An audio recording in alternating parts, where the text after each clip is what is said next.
आपण प्रार्थना करत आहे की ही मंडळी आहे ही एका नवीन स्तरावरती चालणं गरजेचं आहे, एका नवीन लेवलवरती चालणं गरजेचं आहे, ज्या ठिकाणी तुम्हाला दैवी दृष्टांत होतील, दैवी विजन्स होतील, नवीन गोष्टी तुम्हाला प्राप्त होतील.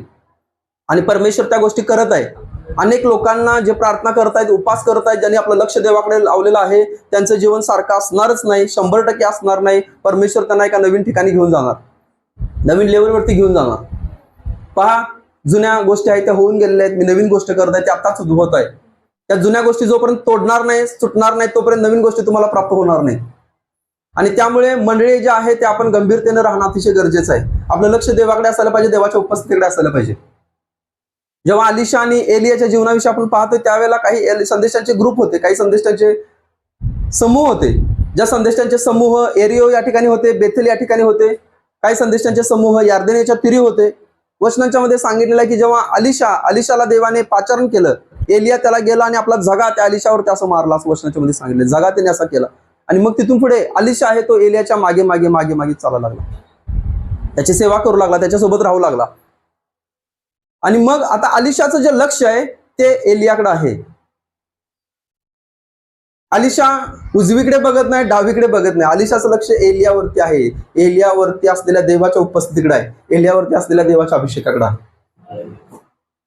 त्या अलिशाची दृष्टी तुम्हाला मिळणं गरजेचं आहे. अगोदरच्या काळामध्ये घोडागाडी असायचं, टांगा असतोय, त्याला एक हे लावलेलं असतं, चष्मा लावलेला असतोय, यासाठी की त्यानं फक्त पुढे बघायला पाहिजे. कारण इकडे तिकडे त्याला काही चारा दिसला तर तिकडे जाईल ते, म्हणून त्याला असं पुढेच फक्त बघायला पाहिजे. त्याला ते लाव. तसं तुमचं जीवन, तुम्ही देवाच्या उपस्थितीकडे लक्ष द्या, देवाच्या अभिषेकाकडे लक्ष द्या. अलिशाचं लक्ष त्याच्याकडेच होतं, देवाच्या उपस्थितीकडे होतं, देवाच्या सानिध्याकडे होतं. एलियावरती असलेल्या देवाच्या सामर्थ्याकडे त्याचं लक्ष होतं. आणि जेव्हा तो त्याच्यासोबत जायचा त्याने त्याला सोडलं नाही. पण त्या ठिकाणी काही लोक होते, जे शिष्य होते, ज्यांचं लक्ष देवाच्या उपस्थितीकडे नव्हतं, ज्यांचं लक्ष इतर गोष्टींच्याकडे होतं. त्यांनी आपलं लक्ष भरकटलेले होते, त्यांनी आपला फोकस आहे, आपला केंद्रबिंदू आहे तो गमावलेला होता. आणि म्हणून ते अलिशाला म्हणत आहेत, वचनाच्या मध्ये सांगितलेलं आहे की तुझ्या गुरुला, तुझ्या महाराजला, तुझ्या गुरुला, तुझ्या संदेशाला तुझ्या शिरावरून घेतलं जाणार आहे, तुला माहित नाही का? अलिशा म्हणला, तुम्ही शांत बसा, मला तुमच्याशी काही बोलायचं नाही, मला माझ्या गुरुकडे, मला माझ्या संदेशाकडेच पाहायचं आहे. पुढे वचनांच्या मध्ये सांगितले ते पुढे गेले. पुढे पण तसंच ते शिष्य म्हणाले, पुढे यरीहोतले शिष्य तसं म्हणाले, बेथेलेतले शिष्य तसं म्हणाले की तुला माहित नाही का, तुझ्या संदेशाला घेऊन जाणार आहे, तुझ्या शिरावरून, तुझ्या डोक्यावरून. तो म्हणला, मला तुमचं काय ऐकायचं नाही, मला माझ्या शिष्य संदेशासोबतच राहायचं आहे. पुढे गेला यार्देनेच्या ठिकाणी. वचनांच्या मध्ये सांगितलंय यार्देनेत काही शिष्यांचा समूह होता.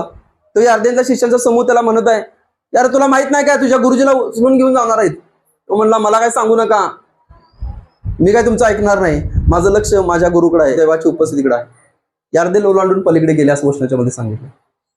एलियाने आपला जगा काढला, तो मारला, यार्देन दुभंगली आणि ते पलीकडे गेले. आणि पलीकडे गेल्यानंतर एलिया आहे तो अलिशाला विचारत आहे, तुला काय पाहिजे ते सांग, कारण आता माझी जाण्याची वेळ आहे, ती जवळ आलेली आहे. माझी वेळ जवळ आलेली आहे, मी जाणार आहे आता स्वर्गात लवकर. मी जायच्या अगोदर एवढ्या वेळ माझ्या पाठीमाग आलायस, आता माग काय पाहिजे ते तुला. अलिशाने बरोबर तीच गोष्ट मागितली ज्याच्याकडे त्याचं लक्ष होतं. वचनांच्या मध्ये सांगितले, अलिशा त्याला म्हणाला, तुमच्या आत्म्याचा दुप्पट वाटा मला पाहिजे, तुमच्यावर असलेल्या अभिषेकाचा दुप्पट वाटा मला पाहिजे. आणि एलिया म्हणला, अरे खूप कठीण गोष्ट मागायलायस तू, खूप अवघड गोष्ट आहे, पण जर तुम्हाला स्वर्गामध्ये जाताना बघितलंस तर ती गोष्ट तुला मिळणार. असं ते बोलत बोलत चाललेत. वचनांच्या मध्ये सांगितले यार्देनेच्या पलीकडे, यार्देन नदीच्या पलीकडे. काही लोकांना यार्देन म्हणजे समजायला पाहिजे, नवीन लोक आहेत, यार्देन नावाची एक नदी आहे, त्या नदीच्या पलीकडे ते बोलत चाललेत. तो म्हणला, अरे कठीण गोष्ट मागायलायस तू. आणि असं बोलत बोलत असतानाच एक मोठं वादळ आलं, अग्नीचं वादळ आलं आणि दोघे जण वेगळे झाले. असं वचनांच्या मध्ये सांगितले, ते दोघे जण सेपरेट झाले. त्या वादळाने त्यांना सेपरेट केलं, वेगळे केलं. अलिशा एका बाजूला फेकला गेला आणि एलिया आहे त्याला अग्नीचा रथ आला, अग्नीचे घोडे आले आणि त्यांनी वावटाळामध्ये त्याला स्वर्गामध्ये घेऊन गेले. अलिशाने एकदम झटकून बघितलं, अरे काहीतरी झालेलं आहे, आणि त्याला पाहिलं की तो वरती गेलाय आणि मी मागितलेल्या गोष्टीचं काय. तो रडत आहे, वचनाच्या मध्ये सांगितलं. त्याने विलाप केला, त्याने आक्रोश केला, असं वचनाच्या मध्ये सांगितलं. तुम्ही वाचा वचन ते. तो विलाप करू लागला, तो आक्रोश केला आणि तो रडत आहे, तो ओरडत आहे, हे इस्रायलाच्या राऊतांनो, असं तो म्हणत आहे. वचन सांगितलं, अग्नीचा रथ आला, अग्नीचं वादळ आलं, अग्नीचे घोडे होते, आणि वचनांच्या मध्ये सांगितले त्यांना दोघांना सेपरेट केलं, वेगळे केलं. अलिशा एलियाला सोडायलाच तयार नव्हता, त्यानं सोडलाच नसता जर अग्नीचा रथ आला नसता. वचनात सांगितले त्यांना वेगळे केलं, त्यांना सेपरेट केलं. अलिशा देवाच्या उपस्थितीसाठी एवढं तहानलेला होता, एवढं त्याला ती उपस्थिती आवडत होती, त्या एलियावरती असणारी देवाची उपस्थिती. जर एलियाने त्याला म्हणलं असतं नाही मला स्वर्गात जायचंय, अलिशाने त्याचा झगा पकडला असता आणि तो देखील स्वर्गात गेला असता. पण वचनात सांगितलेलं आहे त्या ठिकाणी एक दैवी सामर्थ्य आलं, दैवी सामर्थ्य आलं, आणि त्या सामर्थ्याने मग अलिशाला आणि एलियाला वेगळं केलं. जसं एक लहान बाळ आहे, आईच्या पाठ लागते आणि सोडतच नाही, मी येणारच म्हणते, येणारच. आणि मग त्याला कुठला तर मोठा व्यक्ती आहे, त्याला ताटातूट करायला लागते, त्याला घ्यायला पाहिजे आणि त्याला बलाचा वापर करून त्याला बाजूला करायला लागते. तसंही अलिशाला बलाचा वापर करून देवाने वेगळं केलं. मग विचार करा की अलिशाचं लक्ष किती अधिक देवाच्या उपस्थितीकडे लागलेलं होतं. देवाला आपलं सामर्थ्य पाठवावं लागलं, त्याला अलग करायला, त्याला वेगळं करायला. तो म्हणत आहे मला पाहिजेस, तू मला पाहिजेस, अजून मला तुझ्या सोबत राहायचंय. आणि म्हणून त्याला जेव्हा शिष्य सांगत होते, ते बेथेलेतले शिष्य, यार्देनेतले शिष्य, यरीहोतले शिष्य, गिलगालेतले शिष्य, ते जेव्हा त्याला सांगत होते तुला माहित नाही काय तुझ्या गुरुला तुझ्यापासून वेगळं करणार आहेत, तो म्हणला मला ते ऐकायचं नाही. त्याला ते ऐकणं देखील नको होतं. इतकं प्रेम तो एलियावर आणि देवावर, त्याच्यावर असलेल्या देवाच्या उपस्थितीवर करत होता. त्याचं लक्ष देवाच्या उपस्थितीकडे होतं, त्याचं लक्ष देवाच्या सामर्थ्यावर होतं, देवाच्या अभिषेकाकडे होतं. वचनांच्या मध्ये सांगितलेलं आहे की त्या ठिकाणी काही शिष्य होते,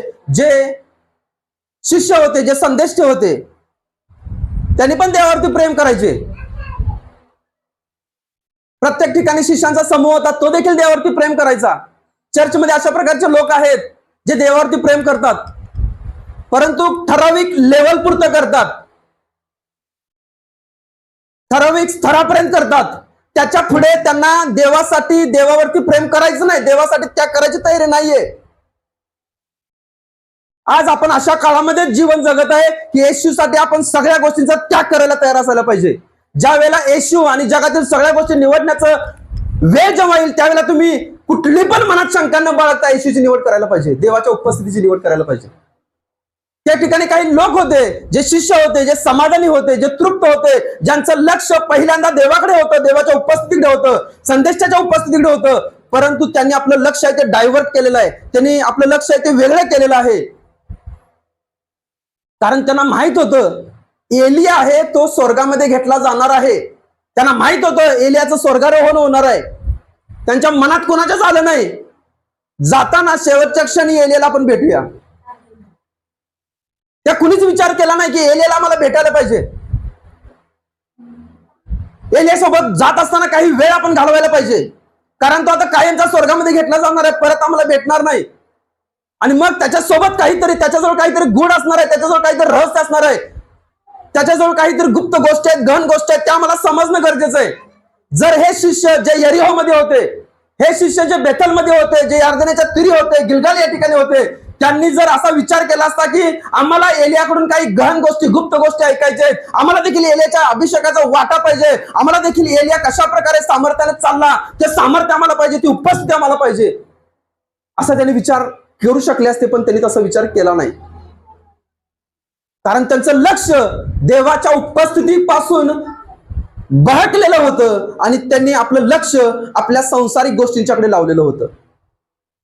सुरुवात जेव्हा त्यांनी केली त्यावेळेला ते अवेशी होते, त्यावेळेला ते तहानलेले होते, परंतु जेव्हा त्या तहानेमुळे, त्या अभिषेकामुळे त्यांना देवाने काही आशीर्वाद दिले, त्या आशीर्वादांच्या मध्येच त्यांनी गुरफटून राहिले. आणि त्यांनी आपली जी पहिली प्रायोरिटी आहे, पहिलं प्रेम आहे, जो देवाचा अभिषेक, देवाची उपस्थिती, देवाविषयी असणारं प्रेम, ते त्यांनी गमावलं. वचनाच्या मध्ये सांगितले, त्यांना माहित होतं की आपला गुरु आम्हाला मार्गदर्शन करणारा एलिया आहे, तो स्वर्गामध्ये घेतला जाणार आहे. परंतु त्यापैकी कोणी देखील एलिया सोबत वेळ घालवणं पसंत केलं नाही, एलियाच्या मागे जाणं पसंत केलं नाही, एलियाचा अभिषेक मिळवण्याचा प्रयत्न केला नाही, किंवा एलिया मला माहित असलेल्या गुप्त गोष्टी आम्हाला माहित असायला पाहिजेत असा प्रयत्न कोणी केला नाही. आज आपलं लक्ष, तुमचं लक्ष जे आहे ते तुम्ही ह्या संसारिक गोष्टींच्याकडे लावू नका. जरी तुम्ही संसारिक गोष्टींच्या मध्ये राहत आहे, जरी तुम्ही संसारिक गोष्टी करणं आपल्याला गरजेचं आहे, परंतु तुमचं लक्ष त्याच्याकडे लावू नका. तुमचं लक्ष देवाच्या अभिषेकाकडे, देवाच्या उपस्थितीकडे लावा. तुम्हाला नवीन डायमेन्शन जे परमेश्वर तुमच्यासाठी उघडणार आहे, जे नवीन क्षेत्र परमेश्वर तुमच्यासाठी उघडणार आहे, ते तुमच्यासाठी उघडले जाणार नाहीत जोपर्यंत तुम्ही जुन्या गोष्टींच्या मध्ये, संसारिक गोष्टींच्या मध्ये अडकून राहाल. आपलं लक्ष या संसारिक गोष्टींच्याकडे लक्ष द्याल, मन त्या ठिकाणी लावाल. त्यावेळेला काही गोष्टी मिळवण्यासाठी येशूच्या जवळ जेव्हा आपण येतोय, ती गोष्ट मिळाल्यानंतर येशूला सोडतोय, तसं करू नका. जेव्हा ती गोष्ट परमेश्वर तुम्हाला देणारच आहे, परंतु ती गोष्ट मिळाल्यानंतर येशूला म्हणा, प्रभू याच्यापेक्षा जास्त मला तुझी गरज आहे, प्रभू मला तू पाहिजेस देवा, मला तुझ्या उपस्थितीमध्ये राहायचंय. देवाचं सानिध्य तुम्ही जर मिळवला तर या सगळ्या गोष्टी वचनांच्या मध्ये सांगितलेलं आहे, अधिक प्रमाणात, मोठ्या प्रमाणात, सामर्थ्यशाली रीतीनं तुमच्यासोबत राहतील. एका ठराविक लिमिट पर्यंत स्वतःला ह्या काळामध्ये मर्यादित ठेवू नका, कारण नवीन डायमेन्शन्स आहेत ते उघडले जाणार आहेत, नवीन क्षेत्र आहेत ते उघडली जाणार आहेत. आता अलिशा आहे तो एका लेवलवरती, एका स्तरावरती आहे, जुन्या स्तरावरती आहे. ते सगळे शिष्य पण एका जुन्या स्तरावरती आहेत, जुन्या लेवलवरती आहेत. आणि ह्या सगळ्यांनाच माहिती आहे, यरीहो मध्ये असणाऱ्या शिष्यांना माहिती आहे, बेथेल मध्ये असणाऱ्या शिष्यांना माहिती आहे, गिलगाल या ठिकाणी असणाऱ्या शिष्यांना माहिती आहे, यार्देन या ठिकाणी असणाऱ्या शिष्यांना माहिती आहे. हे 4 प्रकारचे विश्वासणारे लोक आहेत जे प्रतिनिधित्व करतात आजच्या मंडळीचं, चर्चचं. आज तुम्ही कुठल्या विश्वासणारा आहात ते तुम्हाला समजणं अतिशय गरजेचं आहे. तुमच्या आत्मिक लेवल काय आहे, तुमची आत्मिक पात्रता काय आहे, तुमचं लक्ष कशाकडे आहे, काय तुम्ही समाधानी आहात काय तुम्ही तृप्त आहात काय तुम्ही काही गोष्टी मिळवण्यासाठी येशूकडे आलेला आहात. काही गोष्टी मिळवण्यापेक्षा जास्त आपलं लक्ष देवाची उपस्थिती मिळवण्याकडे असायला पाहिजे. आणि वचनांच्या मध्ये सांगितलं, ह्या 4ही ठिकाणी असणाऱ्या लोकांना माहित होतं की एलिया आहे तो घेतला जाणार आहे, परंतु त्यातला कोणी देखील एलियाच्या मागे गेला नाही किंवा एलियापासून गुप्त गहन गोष्टी शिकण्याचा प्रयत्न केला नाही, कारण ते समाधानी झालेले होते. अलिशाचं लक्ष मात्र वचनाच्या मध्ये सांगितलेलं आहे देवाच्या उपस्थितीकडे, देवाच्या अभिषेकाकडे होतं. आता हे अलिशा जो आहे तो एका स्तरावरती, एका लेवलवरती आहे. ते 4ही ठिकाणी असणारे लोक देखील एका स्तरावरती आहेत, एका लेवलवरती आहेत. आणि ह्या प्रत्येकानं ती लेवल क्रॉस करून पुढे जायला पाहिजे, ही देवाची इच्छा आहे. देवाची इच्छा नाही फक्त अलिशा दुप्पट अभिषेकामध्ये चालायला पाहिजे, परंतु देवाची इच्छा आहे की इस्रायल देशातील प्रत्येक संदेष्टा एलियाच्या दुप्पट अभिषेकामध्ये चालायला पाहिजे.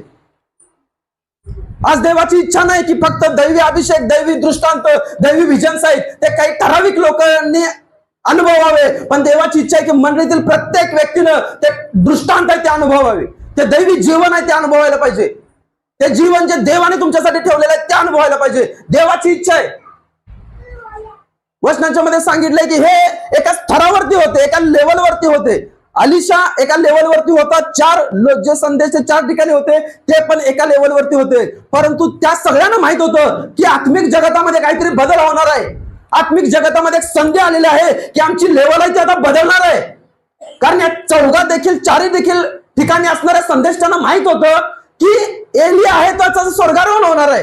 म्हणजे एलिया ज्या लेवलवरती आहे त्या एलियाची लेवल आता बदलणार आहे, तो वेगळ्या लेवलवरती जाणार आहे.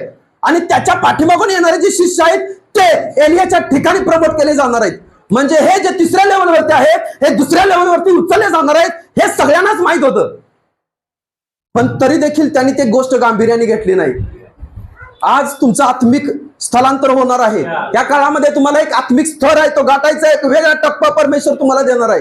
काही जुन्या गोष्टी आहेत त्या बदलणार आहे परमेश्वर, जुन्या गोष्टींचा समाचार परमेश्वर घेणार आहे. कारण नवीन अभिषेकामध्ये, नवीन स्तरामध्ये, नवीन डायमेन्शन मध्ये, नवीन क्षेत्रामध्ये परमेश्वर काही लोकांना चालवणार आहे. जर तुम्ही ते पकडला, देवाची उपस्थिती, देवाचा अभिषेक, तर देवाचा आत्मा तुम्हाला त्या ठिकाणी घेऊन जाईल ज्या ठिकाणी या जुन्या गोष्टींच्यावर अधिकार परमेश्वर तुम्हाला दिलेला असेल. एकटा असा होता त्या सगळ्या गोष्टी, सगळ्या लोकांच्या मध्ये की ज्यानं लक्ष देवाच्या उपस्थितीत लावलं. तो गिलगाल मध्ये गेला, तो बेथेल मध्ये गेला, तो यरीहो मध्ये गेला, तो यार्देन मध्ये गेला, यार्देनच्या पलीकडे देखील गेला. आणि त्या ठिकाणी जाऊन तो एलिया त्याला विचारता तुला काय पाहिजे ते सांग. आणि मग बोलत असताना त्यानं वेगळं केलं. वेगळं केल्यानंतर वचनांच्या मध्ये सांगितलेलं आहे की अलग केले आणि एक एलिया वावटळातून स्वर्गात निघून गेला. पुढे वचनात सांगितले 12 वचनामध्ये, ते पाहून अलिशा मोठ्याने म्हणाला, माझ्या बापा, माझ्या बापा, इस्रायलाच्या रथांनो, इस्रायलाच्या राऊतांनो. तो पुन्हा त्याच्या नजरेस पडला नाही, त्याच्या दृष्टीस पडला नाही.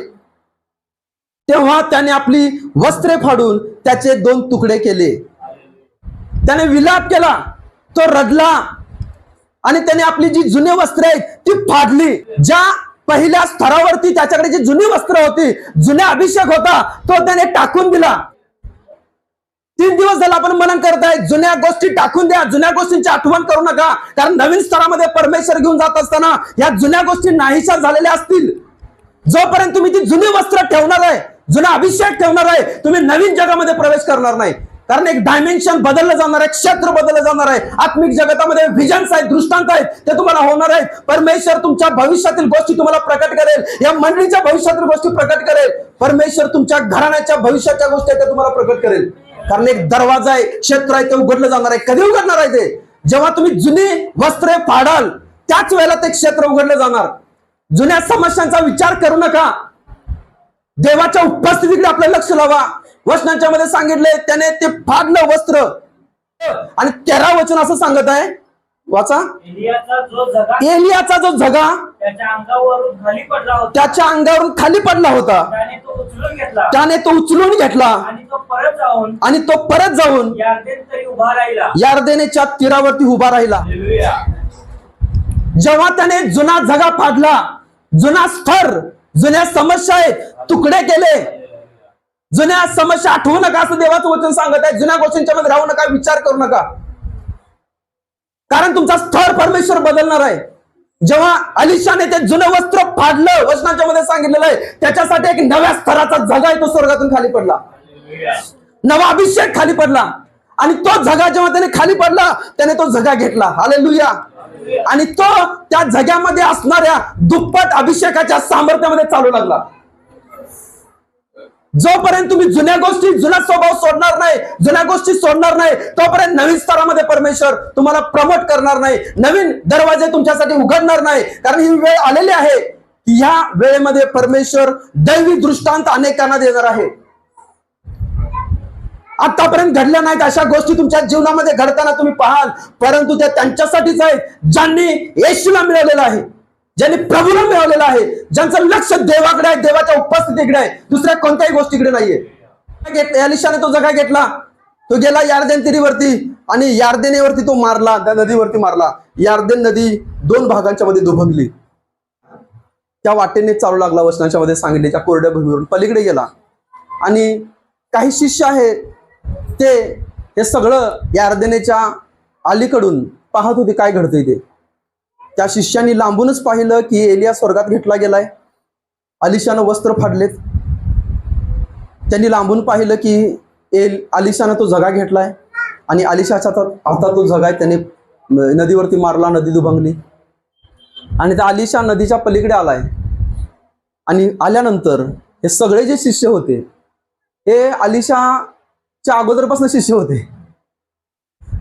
अलिशाच्या अगोदरपासून ते प्रार्थना करणारे, बायबल वाचणारे होते, परंतु त्यांना तो दुप्पट अभिषेक मिळाला नाही. ह्या नवख्या अलिशाला मिळाला, वचनाच्या मध्ये सांगितले. आणि ह्या नवखा अलिशा पुढे आला आणि हे सगळे 50 लोकांचा जो समूह आहे तो गुडघे टेकला आणि त्याच्या पाया पडून त्याला म्हणत आहेत.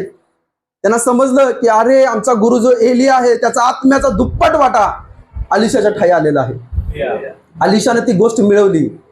अलिशानं फक्त अभिषेकच मिळवला नाही, हालेलुया, देवाची उपस्थितीच मिळवला नाही, तर हे जे 4 क्षेत्रामध्ये असणारे जे लोक आहेत, जे शिष्य आहेत, हे ज्या गोष्टी मिळवण्याचा प्रयत्न करत होते, पैसा, संसार, वेळ, ह्या सगळ्या गोष्टींच्या दुप्पट तिप्पट गोष्टी अलिशाला मिळाल्या. जेव्हा त्याने तो अभिषेक मिळवला, जेव्हा देवाची उपस्थिती मिळवली, देवाच्या उपस्थितीकडे जेव्हा त्याने लक्ष लावलं त्यावेळेला, कारण तिथून पुढे वचनाच्या मध्ये सांगितलेलं आहे अलिशा त्यांचा पुढारी झाला. अलिशा त्या इस्रायल देशाचा संदेश झाला. आणि राजे अलिशाला सोनं घेऊन येत होते. तुम्हाला माहिती आहे का, नामान ज्याने गाडीवर सोनं चांदी अलिशाला भेट घेऊन आला होता. आणि अलिशा त्यांना म्हणत आहे, मला तुझ्या सोन्या किंवा चांदीची गरज नाहीये. राजे अलिशाला भेटण्यासाठी येत आहेत. अलिशाचा स्तर आहे, लेवल आहे, ती बदलली. अलिशा अगोदर ह्या किरकोळ लोकांच्या सोबत राहत होता. जेव्हा नवीन दृष्टी प्राप्त झाली, नवीन अभिषेक प्राप्त झाला, नवीन स्तर प्राप्त झाला, राजांच्या पंक्तीत तो जेवू लागला, राजांच्या सोबत तो बसू उठू लागला. इव्हन राजांच्या पेक्षा पण वरचा स्तर त्याचा होता. कारण की अलिशाला भेटण्यासाठी राजे प्लान करायचे, योजना करायचे की आम्हाला अलिशाला भेटायचं आहे. पण अलिशा त्यांना भेटत नव्हता. जेव्हा अलिशा म्हणायचा की मला तुला भेटायचं आहे, त्यावेळेला राजे किती पण बिझी काम असेल तर ते टाकून अलिशाला भेटायला यायचे. हे का झालं? कारण तो एका नवीन स्तरावरती गेला. नवीन स्तरावरती नवीन गोष्टी आहेत तुमच्यासाठी, नवीन डायमेन्शन्स वरती, नवीन क्षेत्रावरती नवीन गोष्टी परमेश्वराने तुमच्यासाठी ठेवलेल्या आहेत. पण हे कधी घडणार आहे? या जुन्या क्षेत्रामधल्या ज्या गोष्टी आहेत, ज्या मटेरियल थिंग्स आहेत, संसारिक गोष्टी आहेत, यांच्यावरून तुमचं लक्ष हटून तुम्ही देवाच्या उपस्थितीकडे लक्ष लावा, प्रभूच्या उपस्थितीकडे लक्ष लावा, देवाच्या सानिध्याकडे लक्ष लावा. प्रभू मला तू पाहिजेस, आणि अजून अजून अजून पवित्र देवा मला तू पाहिजेस, पवित्र परमेश्वरा. जेव्हा तुम्ही देवाला मिळवाल रोजच्या जीवनामध्ये, या सगळ्या गोष्टी आहेत त्या तुटायला चालू होतील.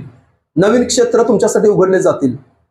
परमेश्वर स्वप्नात, दृष्टांतात भेट घेईल लोकांची, आणि लोक तुम्हाला भेटायला येतील. परमेश्वर काही लोकांना सांगेल तुमच्याविषयी, आणि लोक तुम्हाला भेटी घेऊन येतील. हालेलुया. लोक तुमच्यासाठी आशीर्वाद आहे ते घेऊन येतील. परंतु जुनी वस्त्र आहे ती फाडणं अतिशय गरजेचं आहे. नवीन स्तरावरती नवीन वस्त्र परमेश्वराने ऑलरेडी तुमच्यासाठी ठेवलेत. त्या जुन्या वस्त्रावरती परमेश्वर कधी नवीन वस्त्र घालत नाही. ही जुनी वस्त्र तुटायला पाहिजेत. कुठल्या क्षणी परमेश्वर तुमचा स्तर बदलेल. आता या वेळेला कदाचित तुम्ही घरामध्ये बसलेला आहे, जेवत आहे, आणि देवाच्या गोष्टींचा विचार करायला लागलाय, आणि देवाचा आत्मा तुम्हाला पकडेल. हालेलुया. आणि त्या क्षणी कदाचित परमेश्वर तुम्हाला एका नवीन स्तरामध्ये घेऊन जाईल. कदाचित तुम्ही झोपलेला आहे, आणि जे उपास करतायत, प्रार्थना करतायत, कुठल्या क्षणी परमेश्वर तुमचं उपास करणं बघत आहे, प्रार्थना करणं बघत आहे. कुठल्या क्षणी या गोष्टी तुमच्यासाठी रिअल मध्ये वास्तविकपणे घडतील मला माहित नाही, परंतु त्या घडणार. काही लोकांच्या जीवनामध्ये त्या घडणार. कारण परमेश्वर ह्या मंडळीतील काही लोकांचं स्तर आहे ते बदलत आहे. शोर परमेश्वर तो स्तर बदलत आहे. नवीन गोष्टी परमेश्वराने, नवीन शक्ती, नवीन ताजा अभिषेक त्या नवीन स्तरावरती त्यांच्यासाठी ठेवलेला आहे. कुठल्या क्षणी काय होईल हे माहित नाही आपल्याला. म्हणून तुम्ही त्या परमेश्वराला पकडा, येशूला पकडा, देवाच्या वचनाला पकडा. प्रभूच्या वचनाच्या पलीकडे कधी जाऊ नका. देवाच्या वचनांच्या अधीनतेमध्ये नेहमी आपलं जीवन समर्पित करा. आपल्या शरीरापेक्षा, आपल्या झोपेपेक्षा, आपल्या आळसापेक्षा, आपल्या कामापेक्षा, आपल्या आई वडिलांपेक्षा, आपल्या मुलांपेक्षा, आपल्या व्यवसायापेक्षा, आपल्या कुठल्याही अतिशय प्रिय व्यक्तीपेक्षा पहिल्या स्थानी परमेश्वराला ठेवा. देवाने तुम्हाला सांगितले आशीर्वादित करायला, तर त्या व्यक्तीला आशीर्वादित करा. देवाने सांगितलं या व्यक्तीसाठी प्रार्थना करायला पाहिजे तर करा. देवाने सांगितलेल्या काही गोष्टी करायला देवाचा आत्मा सांगितला तर त्या गोष्टी करा. कारण तुमचा स्तर बदलत आहे. नवीन स्तरामध्ये परमेश्वर, नवीन गोष्टींच्या मध्ये तुम्हाला परमेश्वर चालवणार आहे.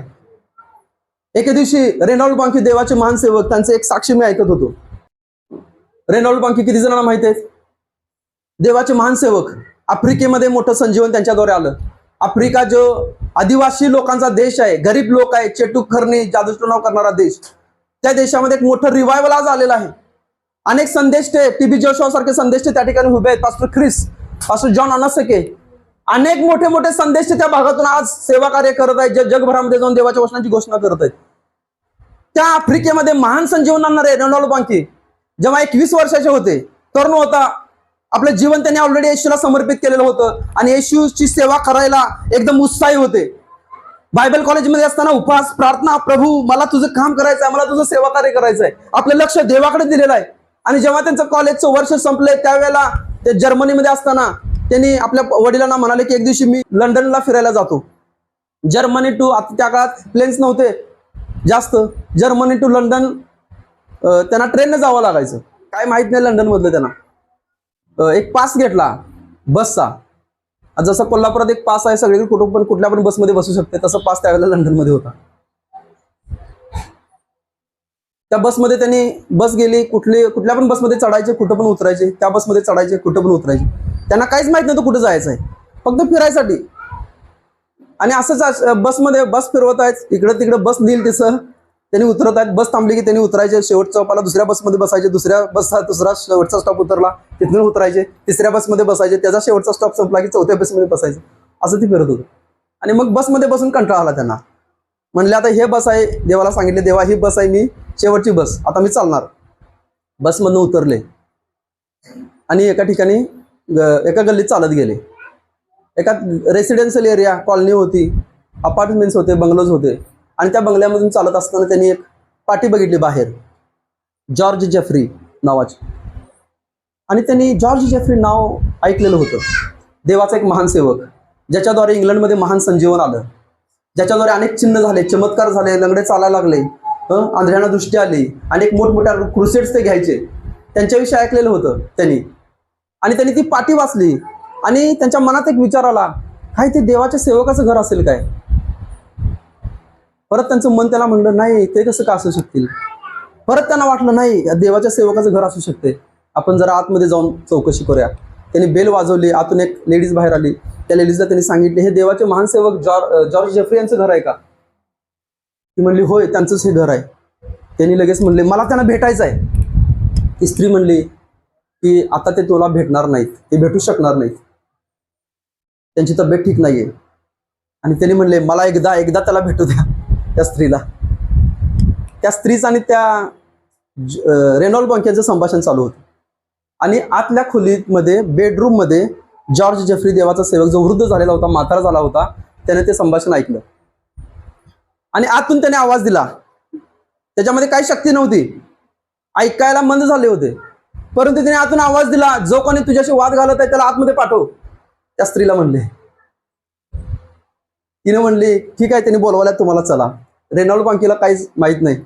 गेले तिथं. हा वृद्ध सेवक तिथं बसलेला आहे आपल्या बेडवरती. आणि या वृद्ध सेवकानं रेनॉल्ड बंकीला पुढे बोलवलं आणि आपला हात आहे तो त्याच्या डोक्यावरती ठेवला. काही संभाषण नाही. त्या वृद्ध सेवकानं आपला हात आहे तो रेनॉल्ड बंकीच्या डोक्यावरती ठेवला आणि त्याच्यासाठी फक्त आशीर्वाद बोलू लागले. अभिषेक, अभिषेक, आशीर्वाद, आशीर्वाद, आशीर्वाद, अभिषेक, अभिषेक.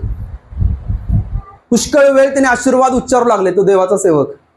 आणि रेनॉल्ड बंकीना फार आनंद झाला. प्रार्थना करून ते आपल्या घरी गेले. आणि वडिलांनी दुसऱ्या दिवशी सकाळी त्यांना भेटल्या ही गोष्ट सांगितली की तुला समजलं का, तो जॉर्ज जेफ्री देवाचा सेवक, ज्याच्याद्वारे महान संजीवन आलं, तो व्यक्ती मरण पावला काल. ऐकल्यानंतर ते आश्चर्यचकित झाले. असं कसं काय होऊ शकतं? मी काल त्यांना भेटलोय, काल माझ्यासाठी त्यांनी प्रार्थना केलेत. आणि मग तिथून पुढे रेनॉल्ड बंकीला देवाने एका वेगळ्या स्तरावरती वापरायला चालू केलं. त्यांचं लेवल पूर्णपणे बदललं, त्यांचा अभिषेक पूर्णपणे बदलला. कारण हा सेवक अशा एका तरुणाची वाट पाहत होता, जो त्याच्याजवळ येईल, जो त्याचा शोध करेल. कारण ह्या सेवकानं देवाला सांगत होता, प्रभू कोणाला तरी पाठव, कोणाला तरी पाठव, कारण माझी जाण्याची वेळ जवळ आलेला आहे, हा अभिषेक मला कोणाला तरी द्यायचा आहे. आणि त्या साक्षीमध्ये रेनॉल्ड बंकी असं सांगतात की मला माहितीच नाही मी इंग्लंडमध्ये कुठे जायला पाहिजे. मी ह्या बसमध्ये बसत होतो, त्या बसमध्ये उतरत होतो, त्या बसमध्ये चढत होतो, परंतु जरी ड्रायव्हिंग करणारा बसचा ड्रायव्हर होता, परंतु त्या ड्रायव्हरला ड्रायव्हिंग करणारा माझा देव होता. हालेलुया. आत्मिक जीवनामध्ये कनेक्शन्स जे जुळवाजुळव आहे ती अशीच घडत नाहीये.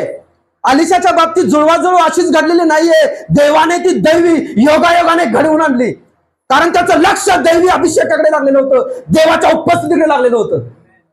ज्या वेळेला तुम्ही या ठिकाणी बसून एकांती प्रार्थना करताय, उपवास करताय, देवाच्या उपस्थितीमध्ये वेळ घालवताय, एकांती असताना देवाच्या वचनांच्या मध्ये चालत असताय, कोणी बघत नाही पण देव बघतोय आणि तुमच्यासाठी ते दैवी योगायोग बनवत असतोय.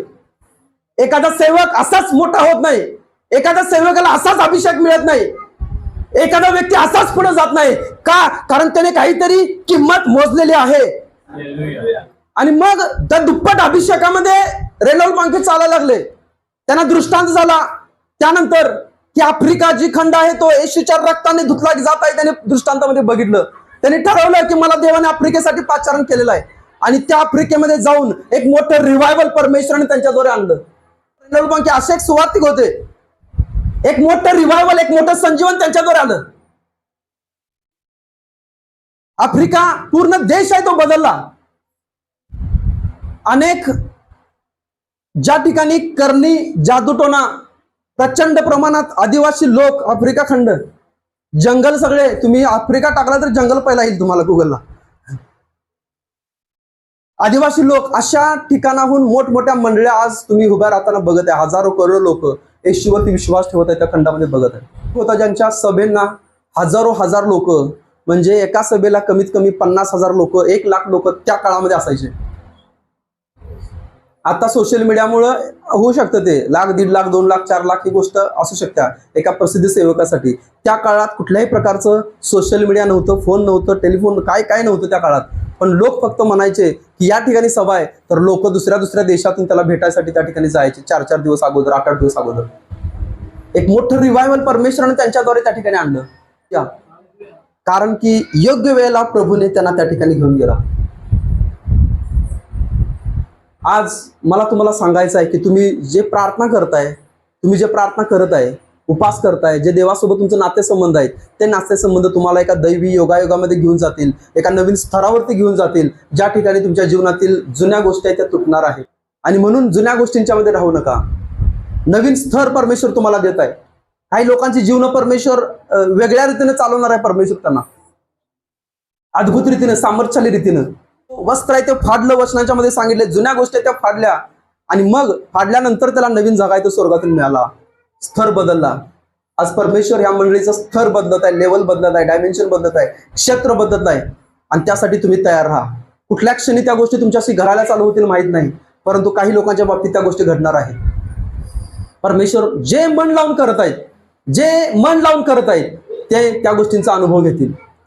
कारण या शेवटल्या काळामध्ये परमेश्वराला अभिषेकामध्ये चालणाऱ्या लोकांची अतिशय गरज आहे. देवाच्या सामर्थ्य ऑपरेट करणाऱ्या लोकांची अतिशय गरज आहे. कारण परमेश्वर त्यांच्याद्वारे अनेकांना बदलणार आहे, अनेकांचं नेतृत्व परमेश्वर त्यांच्याद्वारे करणार आहे. आपण सगळेजण आपले डोळे बंद करूया, प्रार्थना करूया. धन्यवाद येशूवा, धन्यवाद येशूवा.